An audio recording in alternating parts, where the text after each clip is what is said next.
Have you ever looked in the mirror and realized that you've been showing up for everyone but yourself? You answer the messages. You say yes when you're already overwhelmed. You show up for people who wouldn't cross the street for you. And still, you wonder why you're exhausted, why you feel so far from who you really are.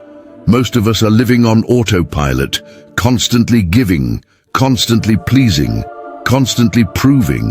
But what if you stopped? What if you gave yourself the same loyalty that you so freely give away to others? You see, Stoicism isn't about detachment from the world. It's about reconnecting with your center. It teaches you that your energy is your responsibility, and so is your peace. Being your own priority doesn't make you selfish. It makes you strong. It makes you clear. It makes you grounded in a world that's constantly trying to pull you in every direction but inward. Because when you start focusing on yourself, when you start putting in the work, not to impress anyone, but to build the version of you that you've always needed to become, everything begins to shift. You stop begging. You stop explaining. You stop breaking yourself into pieces just to be liked. And you start rising. This video is for you. If you're ready to stop apologizing and start prioritizing. Let's talk about what it really means to be your own priority and how the quiet strength of Stoicism can change your life. Most people live their entire lives putting everyone else first and then wondering why they feel so empty inside. We're taught to be selfless, to give without asking, to be available at all times, to hustle for approval and love and success. But here's the truth. Most people won't tell you.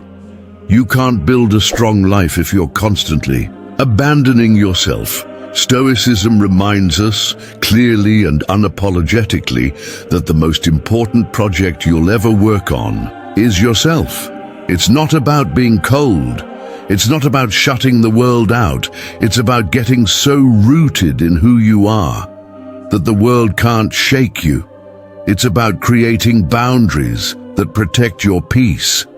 It's about saying no, not because you're rude, but because you finally respect your time. And it's about doing the work day after day to become someone you're proud of, even when nobody's watching. That's what we're going to explore in this video. The mindset shift, the mental rewiring, and the everyday choices that help you stop pouring from an empty cup.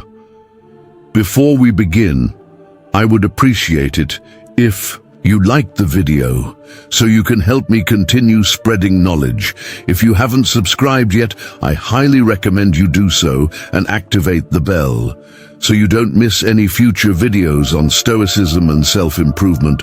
All right. Let's start talking about how we lose ourselves and why the world keeps us distracted from our own power. Why we keep forgetting ourselves. The problem of self-neglect.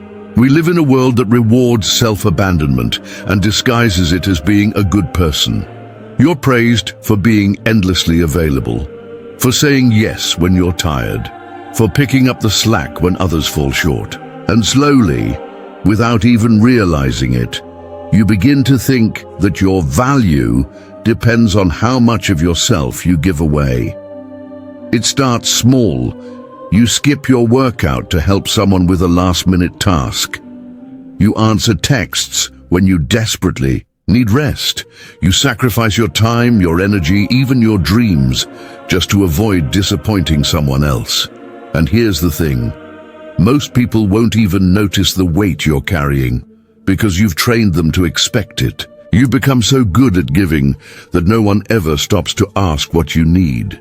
You start feeling disconnected from yourself. You stop recognizing the person you see in the mirror. You keep showing up, but something inside you feels hollow, and you might wonder, how did I get here? It's not your fault. From the time we're young, we're taught to seek approval, to be liked, to be useful. And the idea of prioritizing yourself, it's often twisted into being selfish or even arrogant. But here's the truth. Neglecting yourself doesn't make you noble. It makes you invisible, even to yourself. And when you're invisible to yourself, your goals fade, your passions shrink, your mental clarity suffers. You end up surviving, not living.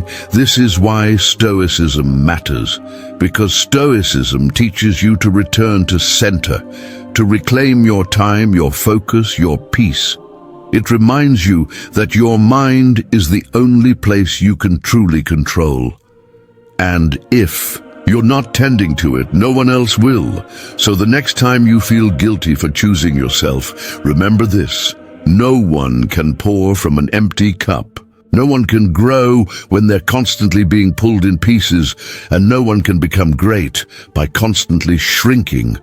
Now that we've talked about how we forget ourselves, let's talk about how Stoicism helps you remember who you really are, and why that's the first step toward real strength. What Stoicism teaches about self-priority. Stoicism has this reputation. People hear the word and assume it means being cold, emotionless, disconnected. But the truth is, Stoicism isn't about shutting down your emotions. It's about mastering your response to them. It's not about isolating from the world. It's about focusing on what actually matters. And most of the time, that starts with you. The Stoics had a simple idea. You control your mind and nothing else. That means other people's behavior, other people's opinions, even outcomes you desperately want, are outside your control. But your choices, your attention, your discipline, that's all you. When you understand that, something shifts. You stop chasing approval and start chasing peace. You stop reacting to chaos and start creating clarity. You stop wasting your energy on things you can't fix and start investing in the only thing you can, yourself. Marcus Aurelius, who ruled the Roman Empire, one of the most powerful men in history, still wrote in his journal every night to remind himself to stay grounded. He didn't write for applause. He didn't post his thoughts for validation. He wrote to stay aligned with his values, to clear his mind, to center himself. That's what Stoicism is. It's the art of turning inward so you don't get lost in the noise outside. Let me give you a simple example. Let's say someone disrespects you. They're rude, unfair, maybe even cruel. Your old instinct might be to lash out, to prove your point, to win. But the Stoic instinct is different. You pause, you breathe, you ask yourself, is this worth my peace? And most of the time, it's not. Seneca said it best. We suffer more in imagination than in reality. When you stop reacting emotionally to every little thing, you reclaim power. And when you stop letting everyone else decide how you feel, you get to actually feel like yourself again. That's where self-prioritization begins. It's not just about putting yourself first in a selfish way. It's about choosing what deserves your energy and what doesn't. Epictetus said, "No man is free who is not master of himself." That means freedom isn't about doing whatever you want. It's about not being a slave to distraction, emotion, or external noise. And here's the thing. This isn't just about philosophy. It's about everyday life. It's about saying no to toxic people, not because you hate them, but because you love yourself more. It's about waking up early, writing your thoughts down, going for a walk, not for aesthetics or praise, but because your mental state matters.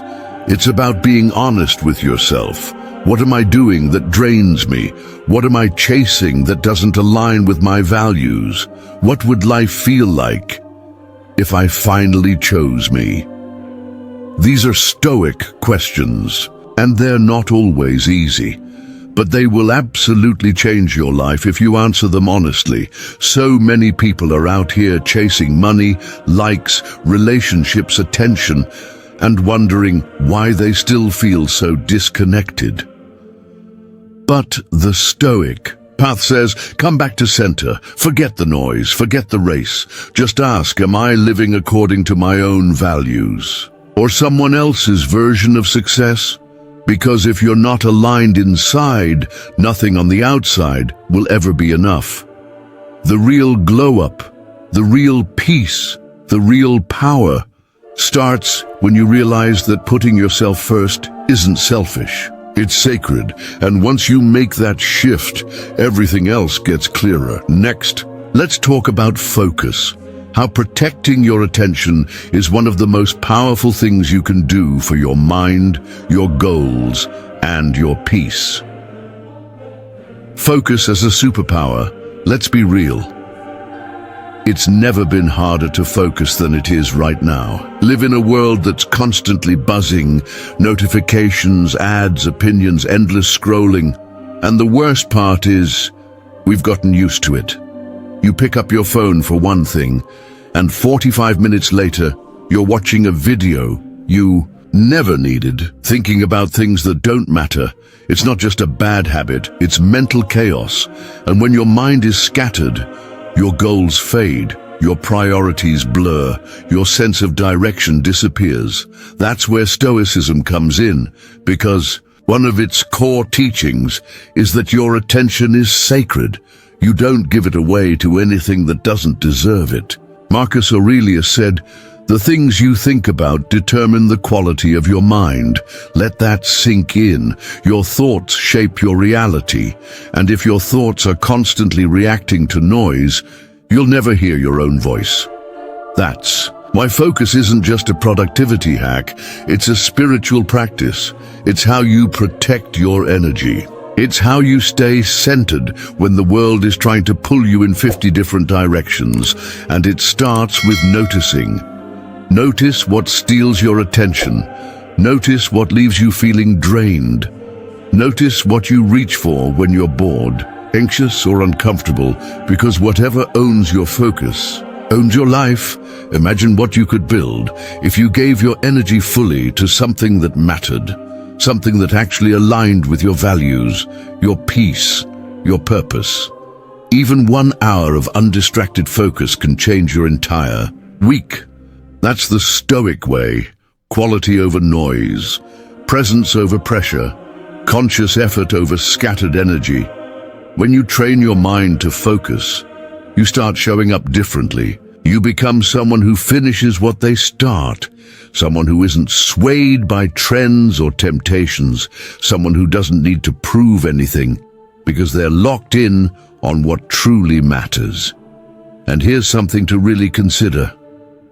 Most of your anxiety, most of your restlessness, most of your feeling behind in life, it doesn't come from being unworthy. It comes from being unfocused. So stop letting the world feed your brain trash. Choose what you consume. Choose who you listen to. Choose silence when necessary. Because sometimes silence is the only place clarity lives. Tell me in the comments, what's one distraction you've removed that brought peace or clarity? Let that be your practice today. Not to do more, but to think less about what doesn't matter and focus more on what does. Because if you want to be your own priority, you have to protect your mind like it's gold. And when you do, when you finally give your full attention to the right things, that's when your life starts moving with intention, not impulse. Up next, let's talk about work. Not just any work, but the kind of hard work that's meant for your growth, not other people's expectations. Working hard for yourself, not others. Working hard isn't the problem. The problem is who you're working hard for. Most people work themselves to the bone, just to be seen, to be liked, to be accepted, to meet someone else's idea of success. They grind, hustle, sacrifice sleep, and stress over things they don't even truly care about, all for a round of applause that never lasts. And you know what happens next? Burnout, resentment, a quiet voice inside whispering, "Why does none of this feel good?" Here's the truth you don't hear often enough. Hard work is sacred when it's for you, when it's for your growth, your peace, your own personal evolution, not for validation, not for likes, not for some imaginary scoreboard. The Stoics were huge believers in hard work, but they didn't chase the spotlight. They didn't measure their worth by what other people thought. They did the work because it was the right thing to do. Epictetus said, "First say to yourself what you would be, and then do what you have to do." That's the essence of self-prioritized effort. You figure out who you want to become, and then you build yourself into that person piece by piece. No shortcuts, no performances. Just quiet, focused, intentional effort. It might not be flashy, it might not impress anyone, but it's the most real kind of work you'll ever do. Let me give you an example. Say you start waking up early every morning, not to post about it, not to show off your routine, but because it gives you stillness. You read, you move your body, you journal your thoughts. Not because anyone is watching, but because you are. You're finally watching yourself. And for once, you're proud of what you see. That's when the switch flips. You stop chasing things that don't feel right. You stop comparing yourself to people who don't even know who they are. You start doing things that fill your soul, not just your schedule. Working hard for yourself means you don't wait for permission. You don't ask, will this impress anyone? You ask, will this make me stronger, more focused, more grounded? That's the Stoic path. It's discipline without drama. It's effort without ego. It's consistency without applause. And here's what's wild. Once you start working hard for you, everything changes. You stop being drained by other people's expectations because you finally have your own. You stop looking for shortcuts because you fall in love with the process. You stop begging for recognition because you've already given yourself something way better, self-respect. And no one can take that from you. Not your boss, not your ex, not society, not failure. Because when you work for yourself, you hold the power. So if you're stuck in a cycle of proving, performing, and burning out, ask yourself, what am I building, and who is it really for? If it's not for your peace, if it's not for your purpose, then maybe it's time to rebuild brick by brick, habit by habit, day by day for you, not to be better than anyone, but to be better for yourself. Next up, let's talk about something that almost no one teaches us: how to say no without guilt and without apology. Saying no without guilt. You don't have to say yes to everything. You don't owe people access to your time, your energy, or your attention just because they ask. But I get it. Saying no can feel uncomfortable. You don't want to let people down. You don't want to seem rude or selfish. So you say yes, even when you're tired, even when it costs you your peace, even when you already know it's too much. But here's the truth Stoicism teaches. Every yes is a no to something else, and sometimes that something else is you. Saying yes to every favor, every invite, every expectation means saying no to your rest, no to your goals, no to your personal growth. That's not kindness, that's self-neglect. Marcus Aurelius wrote, "If you seek tranquility, do less." Not nothing, just less of what doesn't matter. And guess what? Not everything matters. You don't have to explain your boundaries to everyone. You don't have to feel guilty for choosing your well-being. You just have to remember, if you burn out trying to please everyone else, there won't be anything left of you. Boundaries are not walls, they're filters. They let in what serves you and protect you from what drains you. And here's the wild part. The people who respect you, they'll understand.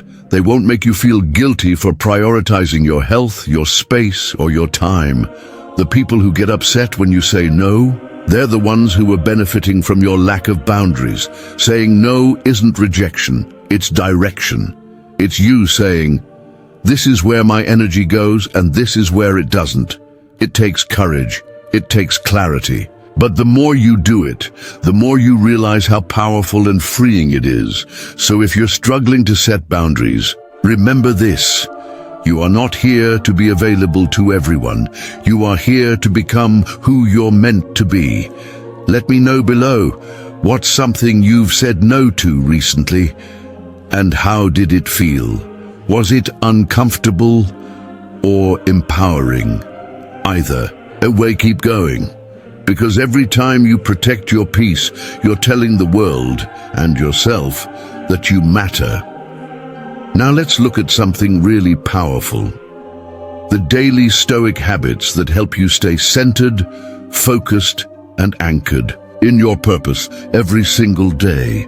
Daily Stoic habits that anchor you. Sometimes the most powerful thing you can do is go back to basics, not another app. Not another productivity hack, not another noisy morning routine with 25 steps and green powders. Just stillness, just clarity, just you facing yourself and taking ownership of your day. The Stoics didn't overcomplicate life. They practiced presence, they practiced intention, and they built habits that kept their mind steady. No matter what chaos surrounded them, let's talk about a few of those habits, not as rules, but as anchors. Because when the world feels loud and unstable, you need anchors to hold you down. First, journaling. Simple, old school, but it changes everything. Marcus Aurelius did it daily. He would sit down, no audience, no performance, and ask himself hard questions. Where did I fall short today? What did I do well? What do I want to do better tomorrow? You can do the same. No fancy journal required. Just grab a notebook and write, what am I feeling? What matters today? What will I let go of? The point isn't to write something beautiful. It's to write something honest. Journaling clears the emotional fog. It turns a noisy brain into a calm one. It helps you stop reacting and start responding. Next, silence. Not background music, not guided meditation, just silence. A few minutes alone with your breath, your thoughts, your discomfort. It's not always peaceful at first. It might feel awkward, even uncomfortable, but that's the point. The Stoics believed that you can't escape what you won't confront, and silence forces confrontation. You begin to notice how much noise you've been drowning in, and how much of it was never yours to carry. Next habit, negative visualization. This one might sound strange, but it's life-changing. Every now and then, imagine losing something you take for granted. Your freedom, your health, the people you love. Not to be dark, but to wake yourself up, to stop sleepwalking through blessings. Seneca practiced this. He'd imagine hardship not to make himself miserable, but to sharpen his appreciation for what he already had. It made him resilient, and it made him grateful. Try it. Look at your hands. Think of how lucky you are to move, create, hold, and work. Now imagine losing that for a day. Suddenly, washing the dishes or holding a pen feels like a miracle. That's the point. Negative visualization doesn't make life worse. It makes it realer. It makes you present. It makes you awake. Another anchor: digital boundaries. Turn off notifications, set screen limits, put your phone across the room when you sleep.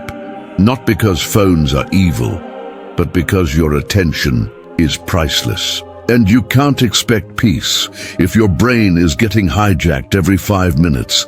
These daily habits don't require money. They don't require massive effort. They just require honesty. Honesty with yourself about how you're spending your time. Honesty about what's actually helping and what's just distracting you from discomfort. You don't need a perfect routine. You just need a few sacred rituals that remind you. You are in control of your inner world. Wake up, breathe, write, reflect, listen, pause, say no, focus, begin again. That's it. Stoicism doesn't promise perfection, it offers direction. And these habits, they're not about discipline for the sake of it. They're about becoming someone who lives on purpose, someone who knows who they are, someone who's anchored even when life tries to pull them away. And that kind of person, they don't just survive chaos, they thrive in it. Now let's talk about identity and how to remember who you are when the world keeps trying to make you forget. Reclaiming your identity and power. There's a moment, quiet, subtle, when you realize you've been living as a version of yourself that isn't really you. You've been playing roles, good employee, good partner, good friend. You've been showing up for everyone's expectations and forgetting your own. And the worst part, you don't even know when it started, it just kind of happened. One yes after another, one small compromise. One more time doing what made others happy, while something inside you faded. But Stoicism teaches us something beautiful. You can come back home to yourself at any moment. You're not your job, you're not your past, you're not your mistakes. You're not how productive you were this week. You are your choices. You are your values. You are the quiet moments when no one is watching, and you choose to be honest anyway. You don't have to announce your comeback. You don't need permission to rebuild. You just have to remember who you were before the world told you who to be. That's what reclaiming your identity looks like. It's not loud. It's not dramatic. It's real. It's waking up one day and saying, I'm not living like this anymore. And then keeping that promise to yourself, one day at a time. You start doing things that align with your soul. You stop chasing things that drain you.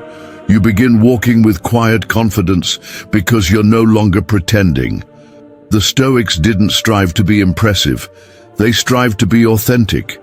That's real power, not being the loudest, but being the most rooted. Let the world spin.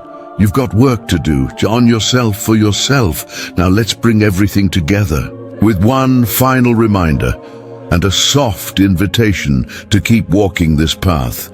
If no one's told you this lately, it's okay to choose yourself. It's okay to slow down. It's okay to say no. It's okay to protect your time, your energy, and your mental clarity like your life depends on it. Because honestly, it does.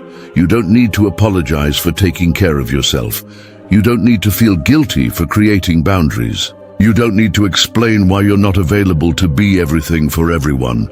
You were not put on this earth to constantly prove your worth, or to fix people who won't fix themselves.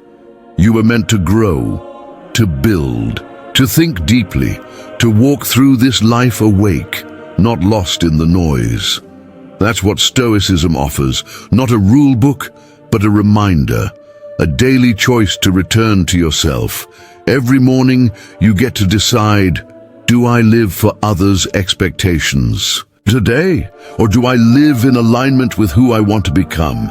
And if you're still learning to make that choice, that's okay too. Because every time you pause, every time you journal, every time you put your phone down, every time you say no, every time you wake up early and do something that feeds your soul, you're sending a message to yourself that says, I matter, I'm listening, I'm here. And that message, it's louder than any like, more powerful than any compliment, more grounding than any praise. That message becomes your identity. So keep choosing yourself. Keep working hard, but only for the version of you that's worth building. Keep walking this path even when it's quiet, even when it's hard, even when no one claps, because eventually the results will speak louder than your words ever could. And when they do, you'll know it wasn't luck. It wasn't magic. It was you, finally showing up for yourself. If you found value in this video, please like, subscribe, and turn on notifications so you never miss future insights on Stoicism and self-improvement. And if this spoke to you in any way, share it with someone who needs to remember their worth too. We're all out here trying to get a little better, one honest decision at a time. Thanks for being here.